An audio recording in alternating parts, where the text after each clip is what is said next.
Hi, and welcome to Spotlight on the Arts. This is this week's look at what's coming up on the art scene in Sarasota. And I'm Carrie Seidman, the dance critic for the Sarasota Herald-Tribune. I'm here with my colleague Jay Handelman, the theater critic.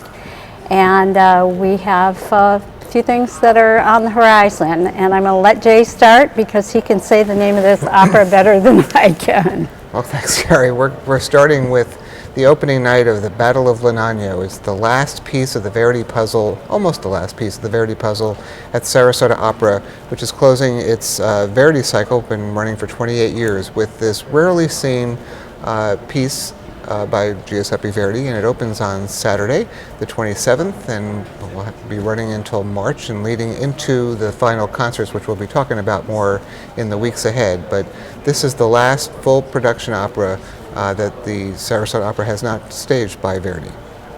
Can you imagine a day when we will not be talking about the Verdi cycle? Well, it's going to be very soon because it ends on March 20th, and next season there is no Verdi in the fall or the winter season, so I don't know how Victor Dorenzi is going to be feeling about having no Verdi, but I'm sure he'll be happy with something different for a change. I think it'll be refreshing myself. Well, I've been loving the Verdi operas. I loved Aida They have been particularly. Great. So, they have been great. And he's a favorite of a lot of people, so we'll see. So another thing that's coming up this week, the Sarasota Ballet is taking a month to work on two programs they have coming up in April, and in lieu of that they are presenting a company called the Smewin Ballet out of the San Francisco area, founded by the late dancer and choreographer Michael Smewin. They're a unique contemporary company that incorporates elements of other kinds of dance in with contemporary ballet, anything from ballroom to hip hop. And they'll be doing 4 pieces by 4 different choreographers. One piece that was by Michael Smewin, one by their resident choreographer who's a former dancer with the company, one by a choreographer named Ma Kong from Tulsa that I'm looking forward to. It's called French Twist, and it's based on the cartoon Tom and Jerry. So I'm really looking forward to that. And one by a young man in their company that's based on the theories of Maslow. Oh. So it should be a very varied program, and a nice chance for us to see a company that has only been in Florida once before, and then it was in Miami. Do a lot of companies like Sarasota Ballet or Smewin invite other companies to visit them? Actually, it's pretty rare. I asked Celia Fuchile, who's their director now, she was a former dancer with the company, whether that had ever happened for them before, and she said no. You know, we get presented by other theaters or organizations, but not ever before by another ballet company. So it's kind of how the Sarasota Ballet began. Sure. 25 years ago, was presenting other companies. So opera was presenting ballet and bringing in That's groups. true. I remember when that all started. You weren't even here. Everything old is new again. It is. This weekend also, and one of the reasons I may not get a chance to go see the Smewin Ballet, is I'm going to be going to the Van Wezel to see Kristen Chenoweth, the Tony Award and Emmy Award winning actress, who's probably best known for playing Glinda in Wicked.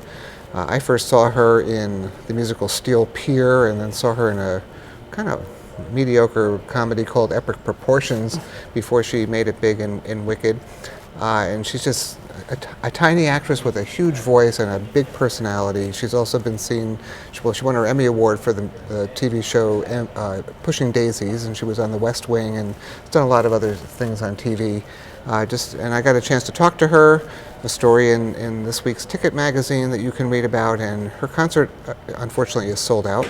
But I understand that she is going to be having some backup help from some students at the FSU also Conservatory who've been chatting about it on Facebook, and she may bring up some people from the audience, which she often does in her concerts.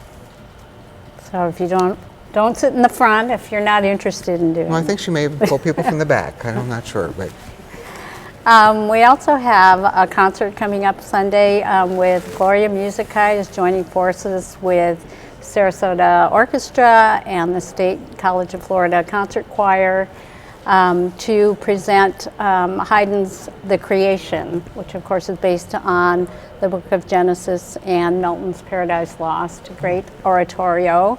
And it will be amplified by nature photographs by a science and environmental organization here in Southwest Florida. So that'll be kind of a unique presentation. Yeah, and a nice little combination of different organizations. It's great when yeah, a lot of the nonprofits get together and all these different arts organizations combine forces and do things they couldn't do on their own. That's happening a lot more in recent years with money situations. Right. And the final thing we're going to mention is Venice Theater is bringing back one of the audience's favorite shows, the Rocky Horror Show. This is the 5th production in the last 10 years, I believe. And some of the same actors who did it last season, Logan O'Neill as Frankenfurter, and Jason Ellis and Caitlin Longstreet Ellis as Brad and Janet, are back for another go-round with the time warp and all the odd spoof of science fiction movies.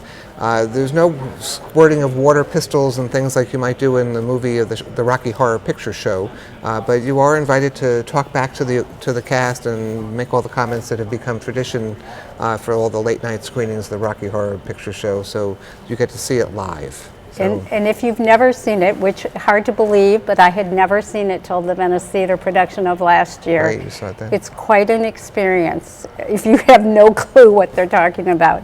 The audience is really into it. Yeah, and it's in the Pinkerton Theater, so it's just like 90 seats, so Right. You're very close, and you may have some of the Transylvanians slithering all over your legs and sitting on your lap. Fondling you, yes. Yeah, so exactly. that's, it's different. Usually it's at Halloween, so it's a different time of year. Anyway, that's a brief look of what's going on.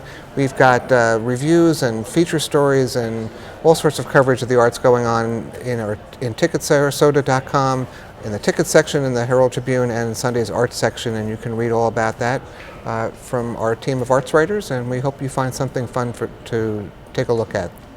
We'll see you next time.